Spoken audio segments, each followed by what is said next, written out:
तुमचं वाटोळं होऊन असं नाही पाऊल उचलणार. मला आयुष्यात नाही कमायचं रे काही, मला तुम्हाला कमायचंय. माझ्या जागेवर दुसरा असता करोडो रुपयांत पद कमवून घरी बसला असता रे. जर चुकलंच तर विखे पाटील साहेबाला सांगतो, मला उद्या परवा अभ्यासक जर येऊन म्हणले की पाटील इथं इथं फसवणूक झाली, तर विखे पाटील साहेब एकच शब्द पाहिजे आम्हाला तुमच्या, त्याचा सुधारित एक GR काढा. नाही, मी जरांगे पाटील साहेबांना एवढं सांगू इच्छितो, अतिशय विचारपूर्वक ह्या सगळ्या प्रक्रिया आपण पूर्ण केलेल्या आहे GRच्या माध्यमातून. तरी त्याच्यामध्ये कधी शंका उपस्थित झाली, आपण काय करायचं काय तर ठरवूच. पण आता एकच राहिला, विखे पाटील साहेब आम्ही लय तिळ तडपतो गरीबात लेकरं मोठं करायला, कधी काय मागत नाही. पश्चिम महाराष्ट्राचं गॅजेटच घेतलं तुमचं आणि तर राज्यावर जबाबदारी टाकली. 15 दिवसात ते महिन्यात गॅजेट लागू करायची. मी सोडित नाही, मी आहे ना. मला विदर्भ सारखा नीट ऐक, मी प्रत्येकाचा प्रश्नाचं उत्तर देतो, म्हणजे कुणी देत नाही आजकाल. जाय तिकडे मग घरी, तुला शान आहे म्हणतो समाज माया माग आहे. मी पश्चिम महाराष्ट्र, विदर्भ, मराठवाडा, खानदेश कधी वेगळं बघत नाही. पुरा महाराष्ट्र मी एक बघतो, म्हणून समाज माझ्या मागे काय इकडे कोपऱ्यात बोलू नका रे. म्हणून मी माझा एक शेवटचा प्रश्न आहे फक्त, विखे पाटील साहेब, पैसे नको, पद नको, तुमचे वाह करू आम्ही, चांगलं करा समाजात तुम्ही, आम्ही तुम्हाला डोक्यावर घेऊन नाचू सगळ्या, आम्हाला काय करत नाही.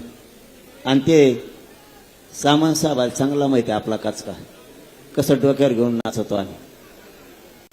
एकदा शब्द दिले ना डोक्यावरच घेऊन नाचत होत, नाही हलून देत म्हणलं नाहीच हलून देत. तरी 2 फरार राहिले 2 आले नाही, त्यांचे 2 मंत्री आले नाहीत. नाही तर त्यांना माहिती आपण शब्द देवर माग. तसं तुम्ही तुमचं आयुष्यभर राजकारण करा, काय करणार. आम्हाला आरक्षणाशी मतलब आहे. शब्द शेवट सांगू,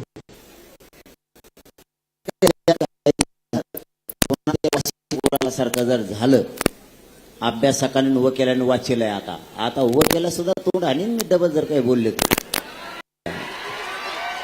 आता अभ्यासक सुद्धा सगळे म्हणले GR सातारा संस्थांचा बरोबर आहे, हैदराबाद गॅजेटचा बरोबर आहे, केशेसचा बरोबर आहे, बलिदान केलेल्या कुटुंबाचा बरोबर आहे.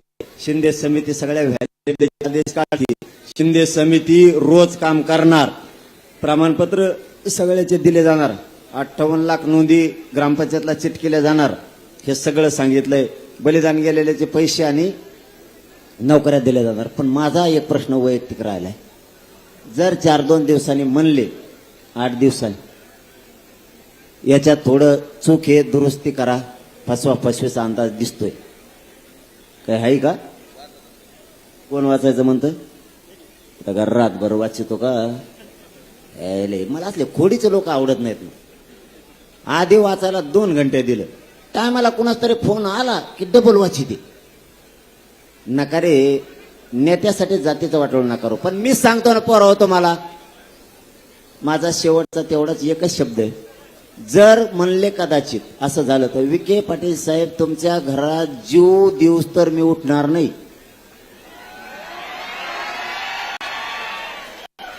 मराठा समाजाचं वाटलं नको. आता असं महानशीब चांगलं आहे, अशा मंत्र्यांनी GR काढला की माझ्या टप्प्यातच आहे. मुंबईला दिल्लीला जाऊन टुपकन उठायचं की अजून बसायचं. आणि पोरावर जरी फसवणूक झाली तर तुम्हाला सांगतो, आपण हळूहळू करून 3 करोड मराठा आरक्षणात झाले. आणि आता पश्चिम महाराष्ट्र आणि मराठवाडा सगळा आरक्षणात घातलाय आपण पुरा. जर काही राहिलंच तर मग हा शब्द आहे तुम्हाला, जीवा तोवर तुमच्यासाठी लढण गद्दारी करणार नाही. आणखीन काय पाहिजे तुम्हाला? हे फसिनारच आहेत, फसिलं तर फसू द्या. मी म्हणलं का आता लढत नाही. छत्रपती शिवराय वारंवार लढले म्हणून स्वराज्य निर्माण झालं. एकदाच लढले स्वराज्य निर्माण झालं का? मी वारंवार लढण होत असते चूक, एखादी तुमच्याकडून होती एखादी मायाकडून होती. कळा लागतो मला आता, तुमच्याकडून एखादी चूक होती एखादी माझ्याकडून पण होती, झालीच चूक. तर आम्ही विखे पाटील साहेब दारात जाऊन बसून त्यांना सांगू याच्या सुधारणा करा, या समितीला आदेश द्या, त्या कलेक्टरांना सांगा गॅजेट एअरच्या नोंदीनुसार मराठ्यांचे प्रमाणपत्र वाटप सुरू करा. किती दिवसापासून सुरू होणे वाटप? आदेश किती दिवसात निघत असतो ते नाही मला माहिती. आता जी आर आपण आज अप्रूव्ह केला आहे, उद्या जी आर इश्यू होऊन जाईल. आता काढला मी जी आर, आता इश्यू होईल. आता मग उद्या पुढच्या 1-2 दिवसामध्ये मी सगळ्या जिल्हाधिकाऱ्यांना सगळ्या सूचना हे देऊन- म्हणते 2 दिवसात प्रमाणपत्र वाटपाला सुरुवात होईल हैदराबाद गॅजेटनुसार. मी म्हणतो 8 दिवस. त्याला काय आहे की आता जी प्रक्रिया घालून दिलेली आहे त्या प्रक्रिया ती सुरू करून देऊ. ज्याला पाहिजे तो अर्ज जमला ना? करेल. जमलं ओके का आता? ओके म्हणू हा मग आता काही अडचण नाही ना? जुने अभ्यासक पण आलेले आहेत. ओके ना आता? आता काही ताण नाही ना? ओके म्हणले ना? आता काही ताण नाही ना? हा म्हणजे जुने सुद्धा ज्यांनी आयुष्य घातलं ते सुद्धा हा म्हणले. आता मी टेन्शन फ्री. नसता मी विखे पाटील साहेबाच्या बरोबर घरी जाऊन बसतो. तुम्हाला काय करायचं? चुकत असतं रे, मी चुकत असतो, तुम्ही चुकत असतात. जरांगे पाटील आपल्यासाठी सुवर्ण क्षण सुवर्ण क्षण. जरंगे पाटलांचं माझ्या घरी केव्हाही स्वागत आहे धन्यवाद आणि धन्यवाद. चांगल्या आता कामासाठी स्वागत राहील. तुम्हाला काही चुकीचं आम्ही करतो म्हणून संधी देणार नाही. चांगल्या कामासाठी वा वा वा. ते म्हणले माझ्या घरी यायची तुम्हाला संधी सुद्धा देणार नाही. गॅजेटियरच्या आधारे नोंदी आणि प्रमाणपत्र द्यायला सुरुवात होतील. आता माझं शेवटचं म्हणणं आहे, म्हणजे झालं शेवटचं म्हणजे झालं.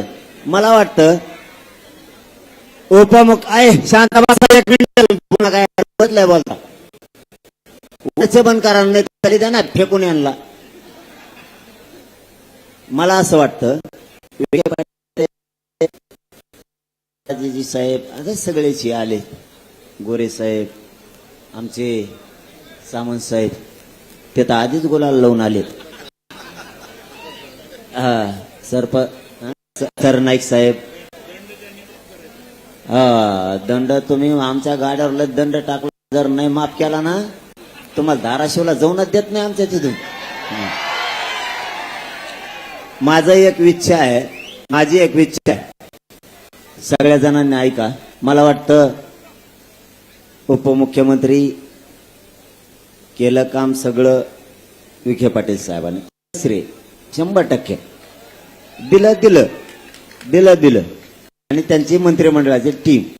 पण माझी इच्छा आहे उपमुख्यमंत्री साहेब एकनाथजी शिंदे साहेब आणि उपमुख्यमंत्री अजितदादा पवार साहेब आणि मुख्यमंत्री फडणवीस साहेब यांनी उपोषण सोडायला यावं. तुमचं आमचं वैर संपलं. तुम्ही या नका येऊ, आमची इच्छा आहे. हे आपण आता माझी विनंती काय, आता आपण उपोषण सोडून घेऊ. शांत बसा पोराओ, शांत बसा. हे ऐका रे, शांत राहा, शांत राहा. उपोषण आता माझी विनंती अशी आहे, ऐका ना रे साहेब काय म्हणते. नाही आपण आता एक उपोषण सोडू आज आणि ही अंमलबजावणी आम्ही सुरू केली की एकदा मुख्यमंत्री दोन्ही नंतर मी जवळ येऊन देत नसतो. माझं पूर्ण ऐकून घ्या ना, माझं पूर्ण ऐकून घ्या, सगळं काम तुम्ही माझं पूर्ण केलं. ऐकून घ्या. आता आपल्या म्हणण्याप्रमाणे सगळे जे आर आपण तुम्हाला दिलेले आहेत, निर्णय केलेत, निर्णय प्रक्रिया सुरू केली. माननीय मुख्यमंत्री देवेंद्रजी फडणवीस साहेबांनी खरं त्याच्यामध्ये फार प्रयत्न केले. त्यांनी मला अध्यक्ष केलं म्हणून मला हे करता आलं आणि म्हणून त्यांचा मी अतिशय आभारी आहे, कारण त्यांनी मला संधी दिली आणि सातत्यानं गेले 3 दिवस या सगळ्या माझ्या प्रक्रियेमध्ये माननीय मुख्यमंत्री सातत्यानं पाठपुरावा करतायत, माहिती घेतायत, मार्गदर्शन करतायत. तो फवा झाले माननीय उपमुख्यमंत्री एकनाथराव शिंदे साहेब आहेत, माननीय उपमुख्यमंत्री आहेत, हे दोघेही सातत्यानं ही प्रक्रिया पूर्ण करण्यामध्ये त्यांचं एवढं सहकार्य लाभलं म्हणून आम्ही इथपर्यंत आलोय जरंगे पाटील साहेब. पण माझी विनंती काय, हे अगोदर आपलं ठरलं नव्हतं, आता ते सगळे बाहेर आहेत. आपण जर आता उपोषण सोडलं तर माझं मत काय आहे की विनंती अशी आहे की मग मे बी एखाद्या दिवशी आपल्याला त्यांच्या सभेत भेटे घालून देऊ आपण एकदा आल्यानंतर. पण आता ओपोजिशन सोडावं अशी विनंती आहे. आमचं